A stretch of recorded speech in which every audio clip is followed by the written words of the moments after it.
បងប្អូនជាទីស្រឡាញ់នៅពេលដែលយើងរស់នៅក្នុងជីវិតមានពេលខ្លះដែលយើងជួបប្រទះនឹងការលំបាកផ្នែកហិរញ្ញវត្ថុភ្លាមការធ្លាក់ចុះនៃអាកាសធាតុឬបរិស្ថានឬការលំបាកដែលមិនអាចយល់បាននៅក្នុងគ្រាបែបនេះយើងមិនគួរគ្រាន់តែមើលទៅលើស្ថានភាពទេប៉ុន្តែគួរសួរទៅព្រះថាហេតុអ្វីបានជាការទាំងនេះកើតឡើងនៅក្នុងសៀវភៅពីសាំយូអែ21ដាវីតបានជួបប្រទះនឹងស្ថានភាពបែបនេះអស់រយៈពេល3ឆ្នាំគ្រោះរាំងស្ងួតបានវាយប្រហារលើទឹកដីហើយទោះបីជាពួកគេរងចាំយូរប៉ុណ្ណាភ្លៀងក៏នៅតែមិនធ្លាក់មកដូច្នេះដាវីតបានសួរទៅព្រះហើយព្រះបានឆ្លើយតបថាវាគឺដោយសារតែសូលនិងគ្រួសារដែលប្រឡាក់ដោយឈាមរបស់គាត់ពីព្រោះគាត់បានសម្លាប់ជនជាតិគីបេអូនព្រះកំពុងសម្ដៅទៅលើហេតុការណ៍មួយនៅអតីតកាលនៅពេលដែលសូលបានសម្លាប់ជនជាតិគីបេអូនដោយអយុត្តិធម៌ជនជាតិគីបេអូនជាប្រជាជនដែលនៅសម័យយូស្វេព្រះបានសន្យាថានឹងរក្សាជីវិតទង្វើរបស់សូលដែលបានបំពេញលើការសន្យានោះនិងសម្លាប់ពួកគេគឺជាអំពើបាបដ៏ធំនៅចំពោះព្រះមនុស្សប្រហែលជាបានភ្លេចកំហុសនេះប៉ុន្តែព្រះមិនបានភ្លេចទេព្រះជាព្រះនៃយុត្តិធម៌ដែលមិនមើលរំលងអំពើបាបដូច្នេះទ្រង់បានបញ្ជូនគ្រោះរាំងស្ងួតរយៈពេល3ឆ្នាំទៅលើអ៊ីស្រាអែលជាការដាក់ទោស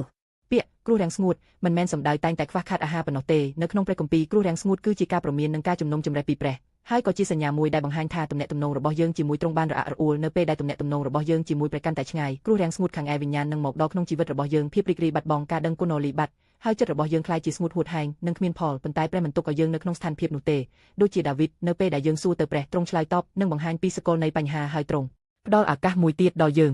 នៅពេលដែលយើងសារភាពកំហុសដោយស្មោះព្រះយេស៊ូវបានទទួលយកអំពើបាបរបស់យើងរួចហើយដូច្នេះព្រះអត់ទោសឲ្យយើងកាឡាទី3:13ចែងថាព្រះគ្រីស្ទបានលុះយើងចេញពីបណ្ដាសានៃក្រឹតវិន័យដោយបានคล้ายជាបណ្ដាសាសម្រាប់យើងដោយសារព្រះយេស៊ូវបានទទួលយកបណ្ដាសាដែលយើងសមនឹងទទួលឥឡូវនេះផ្លូវបានបើកសម្រាប់ Howard System ឲ្យយើងត្រូវបានអត់ទោសនិងស្ដារឡើងវិញបងប្អូនជាទីស្រឡាញ់តើឥឡូវនេះមានបញ្ហាដែលមិនទាន់ដោះស្រាយដូចជាគ្រោះរាំងស្ងួតនៅក្នុងជីវិតរបស់អ្នកទេបើមានសូមសួរទៅព្រះជាមុនសិនហើយប្រសិនបើព្រះបង្ហាញអ្វីមួយដល់អ្នកសូមទទួលស្គាល់វានោះព្រះនឹងសប្បាយចិត្តនឹងអ្នកហើយចង់ប្រទានពរដល់អ្នកម្ដងទៀតនៅពេលដែលយើងមកកាន់ព្រះដោយចិត្តសុភាពទ្រង់នឹងព្យាបាលនិងស្ដារជីវិតរបស់យើងឡើងវិញទ្រង់នឹងធ្វើឲ្យគ្រោះរាំងស្ងួតចាក់ចេញពីជីវិតរបស់យើងហើយព្រះគុណនិងពរជ័យរបស់ទ្រង់នឹងហូរមកវិញ